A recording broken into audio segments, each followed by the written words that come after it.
সাইয়্যিদিনা মুহাম্মাদুর রাসূলুল্লাহ সাল্লাল্লাহু আলাইহি ওয়াসাল্লাম। সম্মানিত হাজিরিন, কেমন আছেন সবাই? আমরা সর্ব অবস্থায় শুকরিয়া জ্ঞাপন করব কার? বিপদে আপদেও শুকরিয়া আদায় করব কার? মানুষের ক্ষতি করার সময় শুকরিয়া আদায় করব কার? অন্যের সম্পদ দখল করার সময় শুকরিয়া আদায় করব কার?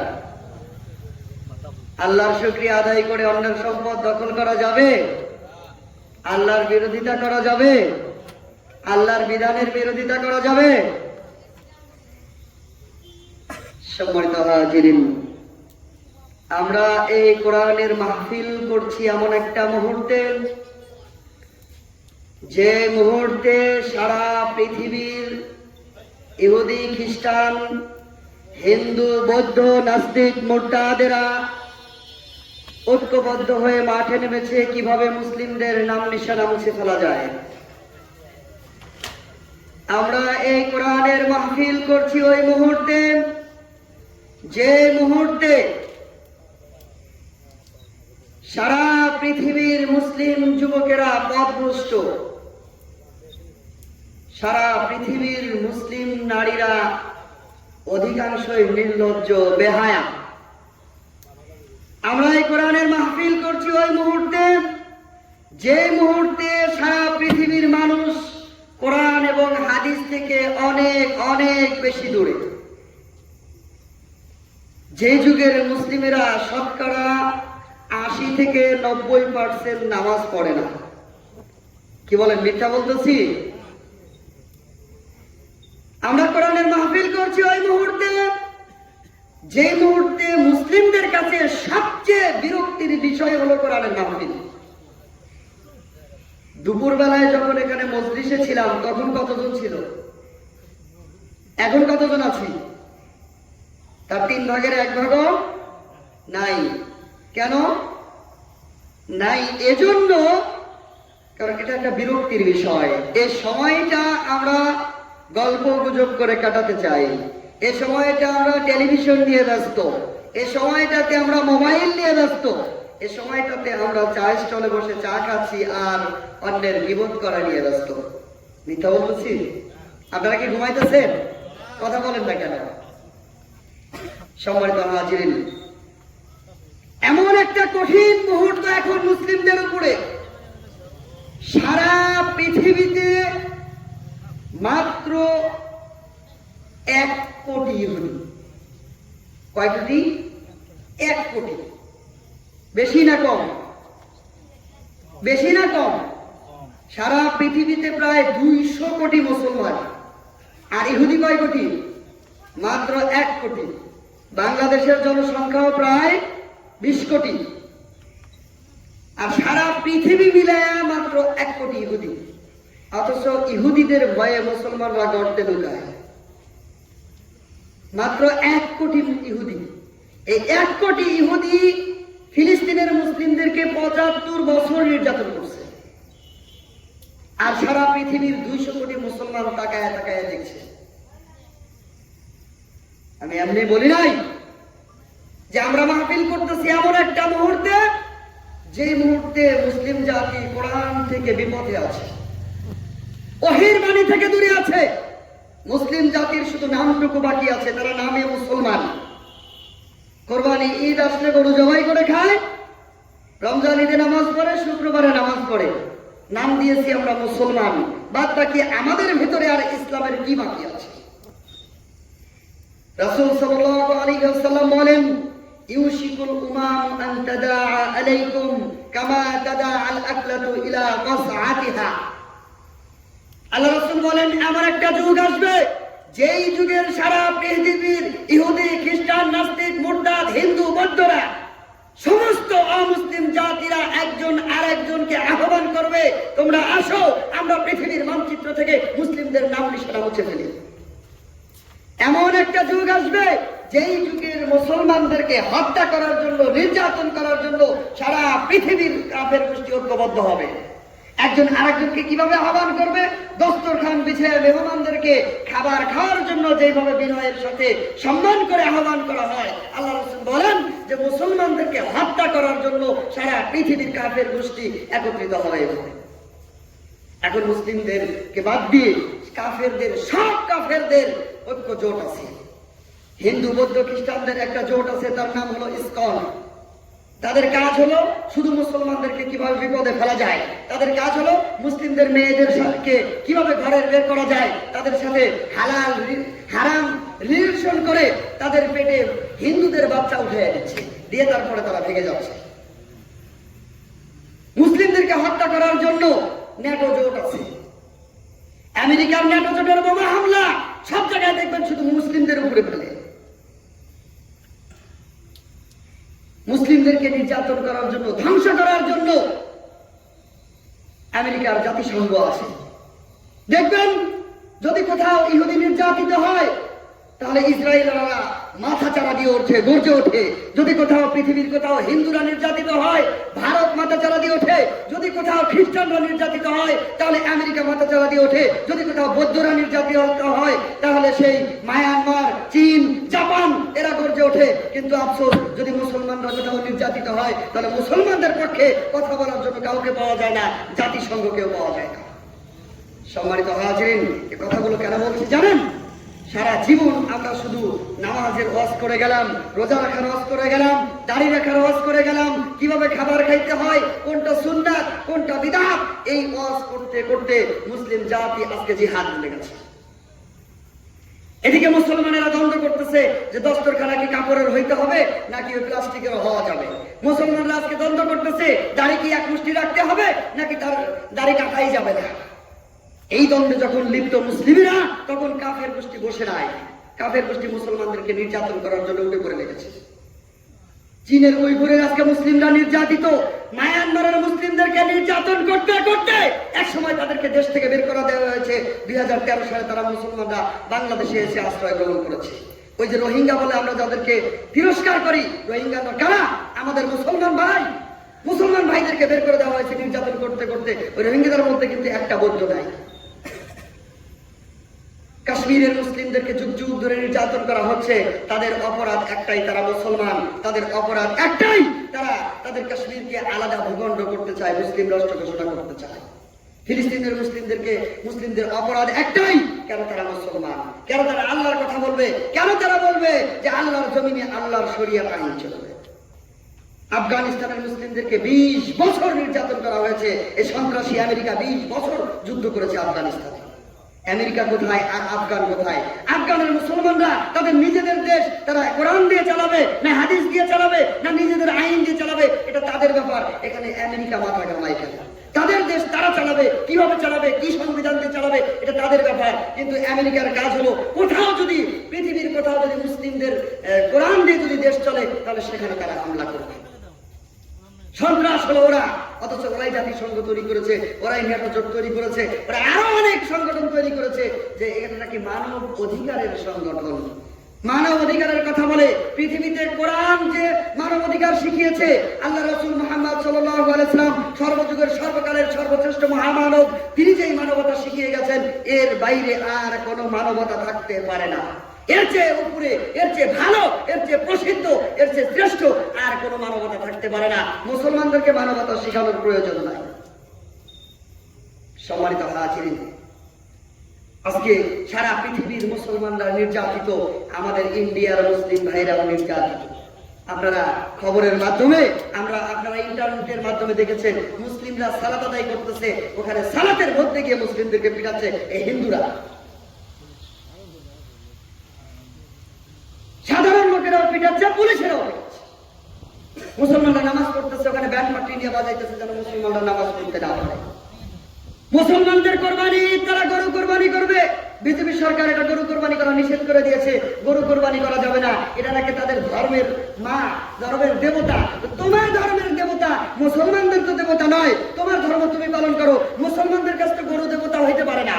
তো তোমার ধর্মের দেবতা তুমি জবাই করো না, নিজের ধর্ম মুসলমানদের উপরে চাপাইয়া দিচ্ছে কেন? তারাই আবার আমাদেরকে শিখায় ধর্ম নিয়ে বাড়াবাড়ি করা যাবে না। তারাই আমাদেরকে শিখায় যে ধর্ম যার যার উৎসব সবার, তারাই আমাদেরকে শিখায় মানবতা। আবার মুসলিমরা যখন তাদের রবকে খুশি করার জন্য, তাদের কোরবানি ঈদে আনন্দ উদযাপন করার জন্য যখন গরু জবাই করতে চায়, ভারতের সরকার, বিজেপি সরকার তাদেরকে নিষেধ করে গরু জবাই করা যাবে না। তাহলে হিন্দুরা জোর করে মুসলিমদের উপরে তাদের ধর্ম চাপিয়ে দিচ্ছে, আবার তারাই আমাদেরকে মানবতা শেখাচ্ছে। আমরা আমাদের বাংলাদেশের মুসলিমদেরকে মায়ের কোলে সন্তানদেরকে যেভাবে আগলে রাখা হয়, আমরা কিন্তু ওইভাবে রেখেছি, আমরা ওইভাবে রেখেছি। আর ইন্ডিয়ার হিন্দুরা মুসলিমদেরকে নির্যাতন করছে, মা বোনদেরকে ধরে নিয়ে ধর্ষণ করে।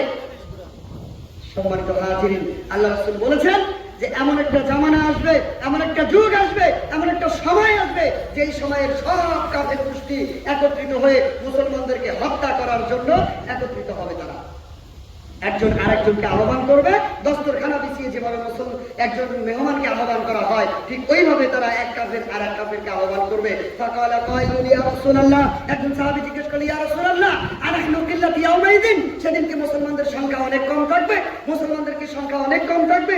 আল্লাহ রাসূল বললেন, না, বাল আনতুম কাসীর, তোমাদের সংখ্যা অনেক বেশি থাকবে, অনেক বেশি থাকবে, তারপরেও তোমাদেরকে হত্যা করা হবে। সাহাবী আশ্চর্যিত হয়ে গেছে, বলে কি আশ্চর্যজনিত হয়ে গেছে যে আমরা মক্কায় মদিনায় মাত্র 1 লক্ষ মুসলমান, এই 1 লক্ষ মুসলমানের ভয়ে পৃথিবীর পরাশক্তি রোম পারস্য থরথর করে কাঁপে। আর সেই মুসলমানদের সংখ্যা যখন অনেক বেশি হবে, সেই মুসলমানদেরকে হত্যা করার জন্য কাফের গোষ্ঠী একত্রিত হবে। একটা আশ্চর্য কথা না? সাহাবী আশ্চর্য হয়ে গেছে, বলেন কি ইয়া রাসূলুল্লাহ, আমাদের সংখ্যা এত বেশি হবে, তারপরেও আমাদেরকে নির্যাতন করা হবে, আমাদেরকে হত্যা করা হবে? আল্লাহ রাসূল বললেন যে তোমাদের অপরাধ হবে দুইটা। কি? হুব্বুদ দুনিয়া ওয়া কারাহিয়াতুল মাউত, তোমরা দুনিয়াকে ভালোবাসবে, তোমরা দুনিয়াকে ভালোবাসবে আর মৃত্যুকে অপছন্দ করবে। এই দুইটা কাজের জন্য, এই দুইটা কাজের জন্য তোমাদের এই করুণ পরিণতি হবে। আমরা সেই মুসলিম জাতি, যে মুসলিম জাতি আল্লাহর দ্বীনকে বিজয় করার জন্য, আল্লাহর কালিমা ঝান্ডা উত্তোলন করার জন্য বাসর ঘরে স্ত্রীকে রেখে যুদ্ধে চলে গেছে, হানজালা রাদিয়াল্লাহু তাআলা, যার গোসল ফেরেশতারা করাইছে, সেই মুসলিম জাতি আজকে মৃত্যুকে ভয় পায়। একজন মুসলিমকে সামনে পিটানো হয়, আর এক মুসলিম তাকায় তাকায় দেখে। আল্লাহ রাসূল বলেছেন, আল মুসলিমুনা কাজাসাদিন ওয়াহিদ, সারা পৃথিবীর মুসলিমরা হলো একটা দেহ সমতুল্য। ইনস্তাকা আইনুহু ইনস্তাকা কুল্লুহু, ইনস্তাকা রাসুহু ইনস্তাকা কুল্লুহু। একজন মানুষের যদি চোখে ব্যথা হয়, তাহলে তার সারা শরীর ব্যথা হয়ে যায়, যদি তার মাথা ব্যথা হয়, তাহলে তার সারা শরীর ব্যথা হয়ে যায়। আর সারা পৃথিবীর মুসলিমরা হলো একটা দেহ সমতুল্য।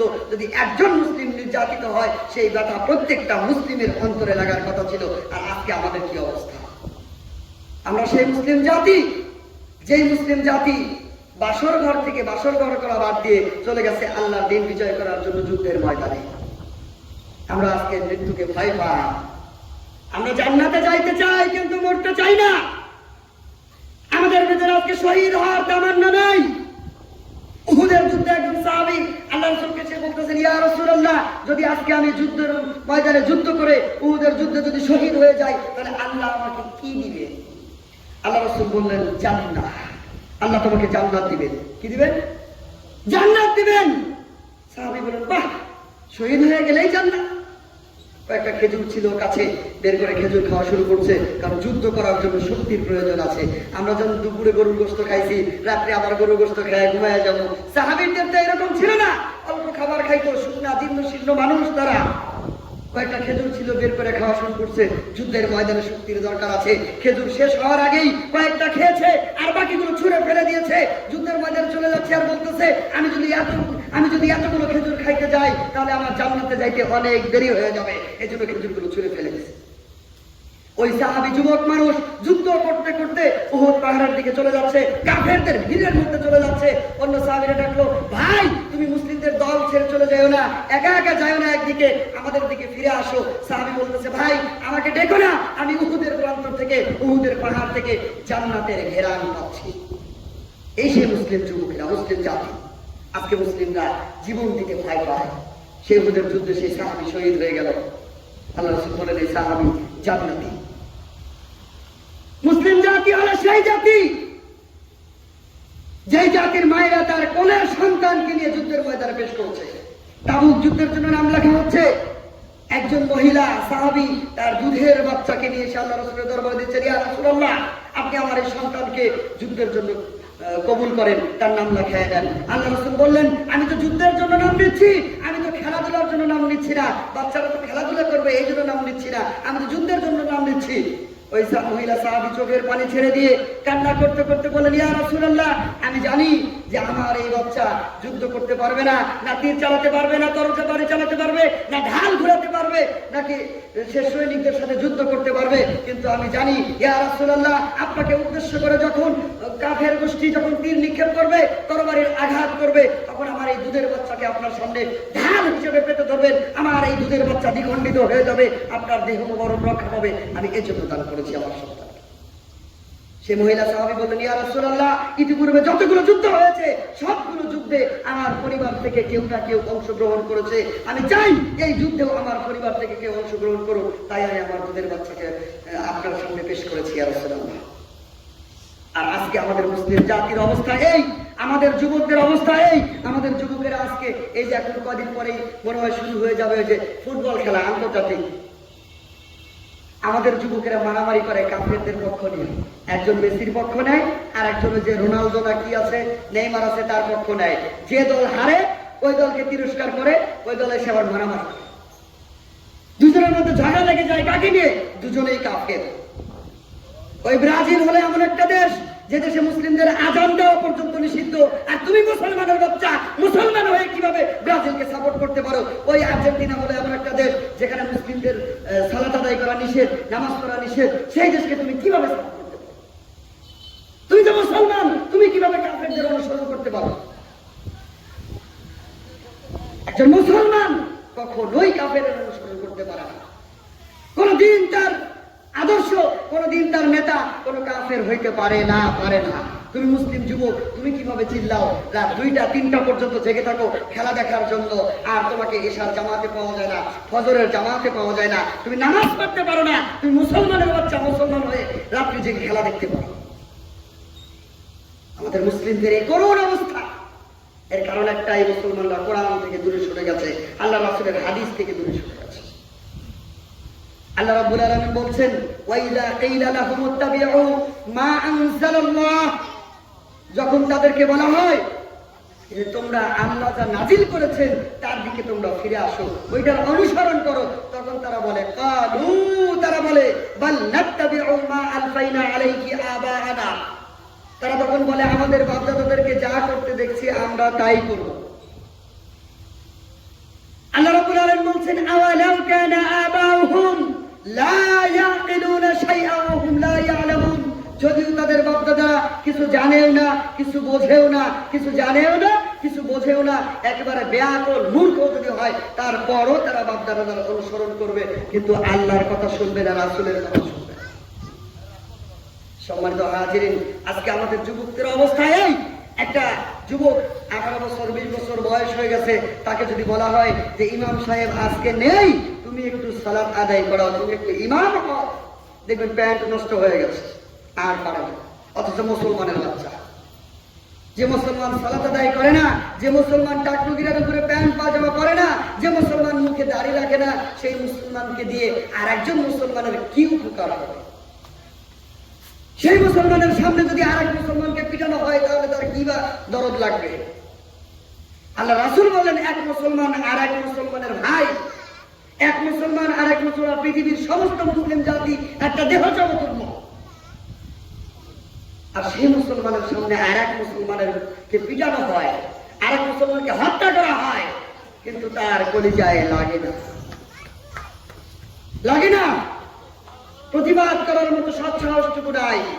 এ বাংলার জমিনে বসে নাস্তিকের গোষ্ঠীরা আল্লাহর রাসূলের চরিত্র নিয়ে কথা বলে, মা আয়েশার চরিত্র নিয়ে কথা বলে, মা খাদিজা রাদিয়াল্লাহু তাআলার চরিত্র নিয়ে কথা বলে, আবু বকর, ওসমান, আলী, আবু বকরের চরিত্র নিয়ে কথা বলে। এই বাংলার জমিনে নাস্তিকরা এগুলো করে, মুসলিম যুবকদের রক্ত টকবক করে না।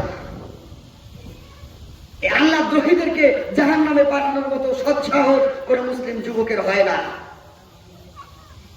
সম্মানিত হাজিরিন, আমরা এমন একটা যুগে বসবাস করতেছি যে যুগের মুসলিমরা একেবারে কোরআন হাদিস থেকে দূরে, শুধু নাম মাত্র মুসলিম। আল্লাহ রাসূল বলেন যে লা ইয়াবকা মিনাল ইসলামি ইল্লা ইসমুহু, এমন একটা যুগ আসবে যেই যুগে শুধু ইসলামের নামটুকু বাকি থাকবে আর সব বিলীন হয়ে যাবে। সেই যুগ চলে এসেছে। মুসলমানদের শুধু নামটুকু বাকি আছে। সম্মানিত হাজিরিন, যখন ভারতের মুসলিমদেরকে নির্যাতন করা হয়, আমরা বাংলাদেশের মুসলিমরা প্রতিবাদটুকু করার মতো সৎসাহস রাখি। অথচ আল্লাহ রাব্বুল আলামিন বলছেন সূরা নিসা ৭৫ নম্বর আয়াত, ওমা লাকুম লা তুকাতিলুনা ফি সাবিলিল্লাহি ওয়াল মুস্তাদআফিনা মিনার রিজালি ওয়ান নিসাই ওয়াল বিলদান আল্লাযীনা ইয়াকুলুনা রাব্বানা আখরিজনা মিন হাযিহিল ক্বরিয়াতিজ যালিমি আহলুহা ওয়াজআল লানা মিন লাদুনকা ওয়ালিয়্যা ওয়াজআল লানা মিন লাদুনকা নাসীরা। আল্লাহ রাব্বুল আলামিন বলছেন, তোমাদের কি হলো? তোমরা কেন আল্লাহর রাস্তায় যুদ্ধ করতেছো না? ওই সমস্ত নারী পুরুষদের পক্ষে যুদ্ধ করতেছো না যে সমস্ত দুর্বল পুরুষ নারী বাচ্চারা বলতেছে, আমাদের এই জালিম অধ্যুষিত এলাকা থেকে বের করে নাম। এই এলাকার প্রশাসক, এই এলাকার লোকজন হলো জালিম, এবং আমাদের আল্লাহর পক্ষ থেকে, আপনার পক্ষ থেকে আমাদের জন্য একজন ওলি, একজন অভিভাবক, একজন নেতা পাঠান যে আমাদেরকে সাহায্য করবে। ওই সমস্ত মুসলিমদের পক্ষে তোমরা কেন যুদ্ধ করতেছো না? কেন তোমরা অস্ত্র ধরতেছো না? একথা আল্লাহ রাব্বুল আলামিন বলেন। আর আমরা মুসলিম জাতি আজকে খেলাধুলা নিয়ে ব্যস্ত, আজকে আমরা একজন আরেকজনের সম্পদ দখল করা নিয়ে ব্যস্ত, একজন আরেকজন চর্চা, নিন্দা চর্চায় ব্যস্ত, আমরা আজকে টেলিভিশন নিয়ে ব্যস্ত, আমরা আজকে সিনেমা নাটক নিয়ে ব্যস্ত। আজকে মুসলিমদের করুণ অবস্থা দেখার মতো সৎসাহস আর এক মুসলমানের নাই। সম্মানিত হাজিরিন, আজকে যদি কাফেরদের সাথে যুদ্ধ লেগে যায় মুসলিমদের, দেখবেন সারা পৃথিবীর কাফের একদিকে আর শুধু মুসলিমের একদিকে। দেখেন নাই ফিলিস্তিনের মুসলিমদের সাথে যখন যুদ্ধ লেগে গেছে, আমেরিকা সাহায্য করে ইসরায়েলদেরকে, মুসলিমদেরকে সাহায্য করার জন্য কেউ নাই। শেষ পর্যন্ত ইরান দাঁড়ায় গেছে। ইরান যখন দাঁড়ায় গেছে, তখন দেখেন মাঝখান থেকে কিছু মুনাফিকরা তারা বলতেছে ইরান শিয়া, ইরান অমুক তমুক, ইরান এরকম খারাপ। আরে ভাই, ইরান খারাপ বুঝলাম, ইরান শিয়া বুঝলাম, ইরান যদি কাফেরও হয় তবুও তো সে কাফের বিপক্ষে যুদ্ধ করে মুসলিমদের সেফটি দিচ্ছে। তাহলে এই মুহূর্তে এই জালিমদের পক্ষ নেবেন না মাসলুমদের পক্ষ নেবেন?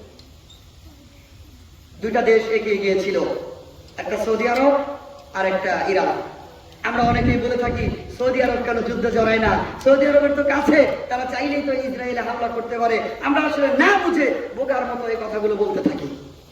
সৌদি আরব যদি সরাসরি যুদ্ধে জড়ায় যায়, এখনকার যুদ্ধের জন্য কিন্তু যাইতে হয় না, এখান থেকে বোমা মারে, 3 দেশ পার হয়ে গিয়ে বোমা পড়ে। আপনাদের জেনে রাখা উচিত, সৌদি আরবে রয়েছে মক্কা এবং মদিনা, সারা পৃথিবীর মুসলিমদের প্রাণকেন্দ্র। যদি সৌদি আরব সরাসরি যুদ্ধে জড়ায় যায়, তাহলে ইসরায়েলকে বসে থাকবে না মক্কা মদিনায় হামলা করবে না? মুসলিমদের প্রাণকেন্দ্রে হামলা করবে না? ফিলিস্তিনিদেরকে টাকা পয়সা দিয়ে সবচেয়ে বেশি যারা সহযোগিতা করেছে সেটা হলো সৌদি আরব। আর সরাসরি অস্ত্রের যুদ্ধে যারা সহযোগিতা করেছে তারা হলো ওই লেবানন আর ইরান।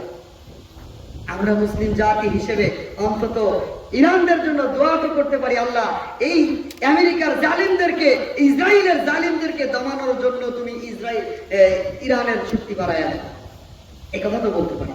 তারপরে আমরা বুঝবো যে ইরান কাফির নাকি ইরান মুসলমান, ইরান শিয়া নাকি সুন্নি, এগুলো আমরা পরে বুঝবো। সম্মানিত হাজিরিন, মুসলমানদের এই করুণ পরিণতির দিনে আমি প্রত্যেক মুসলিমকে আহ্বান করব, প্রত্যেক যুবককে আহ্বান করব। আল্লাহ রাসূল সাল্লাল্লাহু আলাইহি ওয়াসাল্লাম বলে গেছেন, হিন্দুস্তানে একটা মুসলিমদের সাথে কাফিরদের যুদ্ধ হবে, যার নাম বলা হয়েছে গাজওয়াতুল হিন্দ, হিন্দুস্তানের যুদ্ধ। আল্লাহ রাসূল বলেন, আবু হুরায়রা রাদিয়াল্লাহু তাআলা থেকে বর্ণিত যে আবু হুরায়রা রাদিয়াল্লাহু তাআলাকে বলেন যে আবু হুরায়রা, তুমি যদি ততদিন পর্যন্ত বেঁচে থাকো তাহলে অবশ্যই হিন্দুস্তানের সেই গাজওয়াতুল হিন্দে অংশগ্রহণ করবা। মুসলিম যুবকদেরকে বলবো যে হিন্দুরা আজকে দেখো, তারা শারীরিক চর্চা করে, তারা যুদ্ধের প্রশিক্ষণ নিচ্ছে।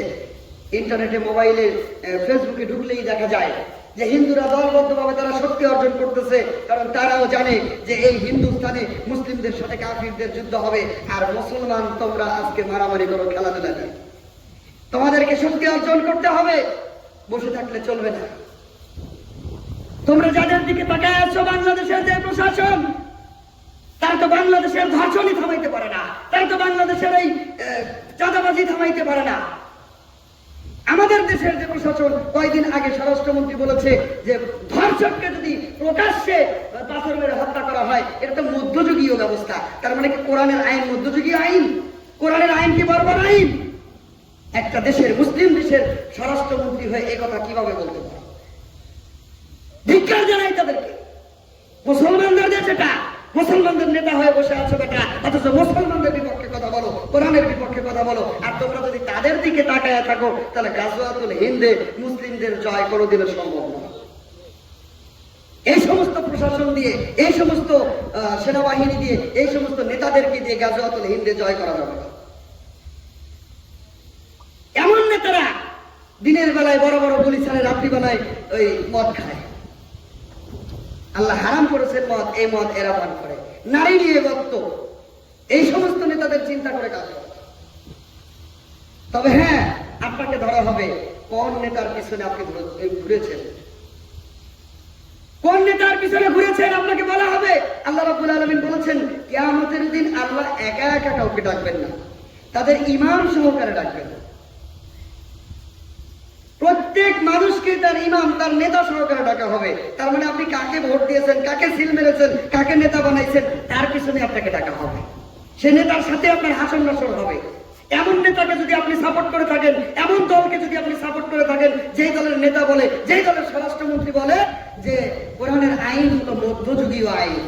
কয়েকদিন আগের অনলাইন পত্রিকাতে দেখলাম যে ধর্ষকের পক্ষে বাংলাদেশ সরকারের টাকা দিয়ে আইনজীবী দাঁড় করানো হচ্ছে। ধর্ষকের পক্ষে আমাদের সরকার গঠন হয়েছে ফেব্রুয়ারিতে। ফেব্রুয়ারি থেকে এখন জুন, মাত্র এই 4 মাস হয় নাই এখনো। এই 4 মাসের মধ্যে যতগুলো ধর্ষণের ঘটনা ঘটেছে, প্রায় 100-র মতো শুধু বাচ্চাদেরকে ধর্ষণ করা হয়েছে। সরকার এগুলো থামাইতে পারে না। আর আমি আব্দুর রহিম আজকে এখানে যে কথা বলে যাচ্ছি, কালকে দেখবেন একজন খোঁচানো শুরু করবে যে আব্দুর রহিম সরকারের বিপক্ষে কথা বলে। আমাকে খুঁজে বের করার লোক আছে, কিন্তু ধর্ষককে খুঁজে বের করার লোক নাই। সম্মানিত হাজিরিন, এভাবে ঘুমিয়ে আর কতকাল থাকবেন? আমাদের প্রধান বক্তা, প্রধান মেহমান মাহফিলের স্টেজে এসে উপস্থিত হয়েছেন। এখনো যারা বাইরে আছেন, ঘোরাফেরা করতেছেন, আপনাদেরকে সবিনয় অনুরোধ করব যে আপনারা মাহফিলের প্যান্ডেলে এসে উপস্থিত হন। আকাশের অবস্থা ভালো না। আমাদের প্রধান বক্তা মাওলানা রাকিবুল ইসলাম ভাই এসেছেন। আপনারা ওনার মুখরিত বাণী শুনবেন এবং সুমধুর কণ্ঠ ওনার। আমি তো শুধু কথা বলি, সুর নাই, সার নাই, কিচ্ছু নাই। রাকিবুল ইসলাম ভাই যেমন দর্জন দিতে পারেন, তেমন সুরও আছে সুন্দর। তো বাড়িতে যারা বসে আছেন, গল্প করতেছেন, আপনাদেরকে সবিনয় অনুরোধ করবো যে মাহফিলের প্যান্ডেলে এসে উপস্থিত হন। সম্মানিত হাজিরিন, যে কথাগুলো বললাম, আল্লাহ রাব্বুল আলামিন আমাদের প্রত্যেককে এই কথাগুলো বুঝে সেই অনুযায়ী আমল করার তৌফিক দান করুন। এবং মুসলিম যুবকদেরকে অনুরোধ করব যে আজকে থেকে প্রস্তুতি গ্রহণ করো, নিজেকে পিওর মুসলিম হিসেবে, মুসলিম যুবক হিসেবে গঠন করো। এখন আর খ্রিস্টানদের, কাফের, মুসলিমদের পিছনে দৌড়ানোর সময় না। এখন তোমাকে বুঝতে হবে, বোঝার সময় এসে গেছে। আল্লাহ রাব্বুল আলামিন আমাদেরকে বুঝে সেই অনুযায়ী আমল করার তৌফিক দান করুন। আসসালামু আলাইকুম ওয়া রাহমাতুল্লাহ। ধন্যবাদ।